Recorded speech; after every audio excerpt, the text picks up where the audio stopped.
তুমি রবে নীরবে হৃদয়ে মম। আজ 25শে বৈশাখ।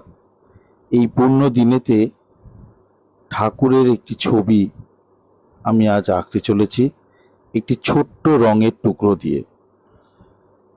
আপনারা দেখতে পাচ্ছেন ড্রয়িংটি করবার আগে আমি একটি সার্কেল ড্র করলাম। বলতে গেলে এটা একটা ওভেল শেপ।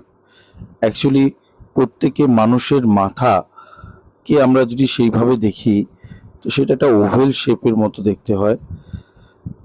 আমি সেই শেপটা করার পরে ধীরে ধীরে ঠাকুরের নাক ও চোখের প্যাটার্নটিকে আনার চেষ্টা করলাম। এবার ধীরে ধীরে খুব সফটভাবে আমি রংটাকে চালনা করছি খাতার উপরে, এবং যেই যেই স্ট্রোকগুলো আছে অবশ্যই আমি একটি রেফারেন্স দেখেই এই ছবিটি করছি, মন থেকে করছি না। সেই কারণে যে রেফারেন্সের যেই পোর্ট্রেট ফটোটি আছে সেখানে যেরকমভাবে চুলের বুনন দেখা যাচ্ছে আমি ঠিক সেইভাবেই এটাকে চালাচ্ছি।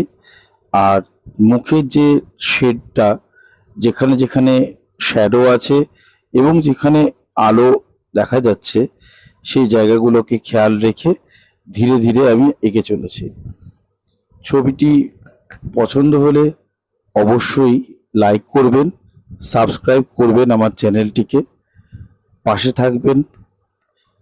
ছবি আঁকা আমার কাছে নেশা, এবং আমি যে কোনো জিনিস দিয়ে যখন তখন যে কোনো জায়গাতে ছবি আঁকতে পারি এবং এঁকে চলেছি।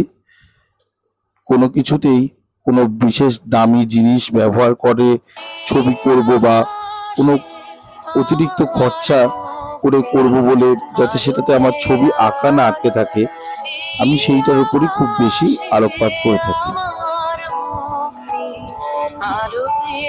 রবীন্দ্রনাথ বাঙালির এক পরিচয়।